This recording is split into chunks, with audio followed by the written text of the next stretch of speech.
एक एक खून का बदला 1000 खून से लूंगा। বজুরার বগরিবাড়িত উত্তপ্ত পরিস্থিতি জাতিয়া যাতে এনে ধরনের কোনো মন্তব্য করিব না পায়। উত্তপ্ত জনতাই ঘেরাও করিলে বগরিবাড়ি থানা। বগরিবাড়ি অঞ্চলৰ ইমন পাল নামৰ যুৱক এজনে সামাজিক মাধ্যমত ইছলাম ধৰ্ম আৰু আল্লাহ ইছলাম ধৰ্মাৱলম্বী লোকসকলৰ বিৰুদ্ধে আপত্তিজনক মন্তব্য কৰাৰ পিছতে জনতাই বগৰিবাড়ি আৰক্ষী থানা ঘেৰাও কৰি ইমন পালক গ্ৰেপ্তাৰ কৰাৰ দাবী উত্থাপন কৰিছে ৰাইজে। अबे ओए चूतियो, ये जो टोपी वाले ठीक है, तुझे ही कह रहा हूँ बेंचो, ये अल्लाह वल्लाह कुछ नहीं होता ठीक है। लौड़े पे रखता हूँ मैं अल्लाह को, लौड़े पे रखता हूँ ठीक है। दूर जा सकता है, एक एक को काट के फिरूंगा ठीक है। चुप रहो तुम चुप रहो, तुम चुप रहो। एक एक को काटता फिरूंगा ठीक है, एक एक को काटता फिरूंगा। तूने बेंचो देखा क्या है तूने? कलिका काल लौट आया है ठीक है, कलिका काल लौट आया है। ब्रह्मा विष्णु महेश्वर तीनों है मेरे में। देखू तू क्या चूतिया बनती, रुक जाओ देखू तू क्या चूतिया बनती कर सकता है ठीक है। बेंचो आजा, एक एक को काट के ट्रेन में भगा दूंगा ठीक है।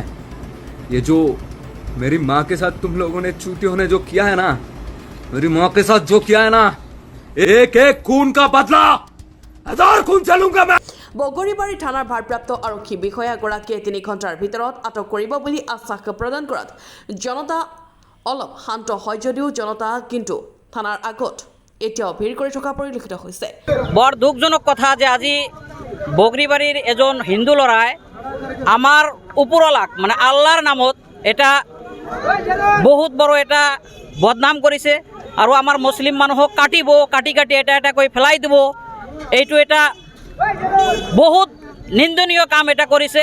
ইয়াৰ জন্য আমি থানাও ঘেৰাও কৰিছোঁ যে অফিচাৰক আমি দাবী জনাইছোঁ যে 10 মিনিট বা 2 ঘণ্টাৰ ভিতৰত যদি সেই আসামিজনক যদি গ্ৰেপ্তাৰ নকৰে তেনেহ'লে আমি সমস্ত সংখ্যালঘু ৰাইজে আমি প্ৰতিবাদ কৰিবৰ কাৰণে বাধ্য হৈ যাম।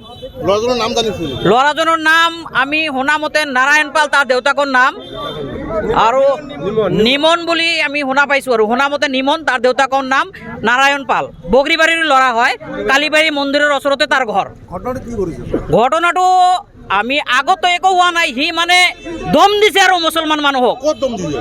তাতে ফেচবুকত দম দিছে, দি কেনে ভিডিঅ' কৰি কেনে সি ভাইৰেল কৰিছে। আৰু এইটো আমি অতি সোনকালে যদি এই বগৰিবাড়ি আৰক্ষী যদি ইয়াৰ পদক্ষেপ যদি নলয় তেনেহ'লে আমি পৰিস্থিতি বাধ্য হ'ম, আন্দোলন কৰিব বাধ্য হ'ম, বা য'ত গ'লে আমি ইয়াৰ ন্যায় পাম সেইটোৰ কাৰণে আমি বাধ্য হ'ম।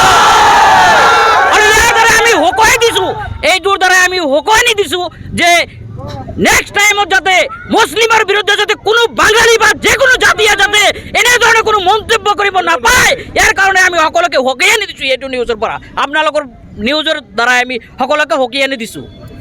Desk news report Antony ফৰাছা।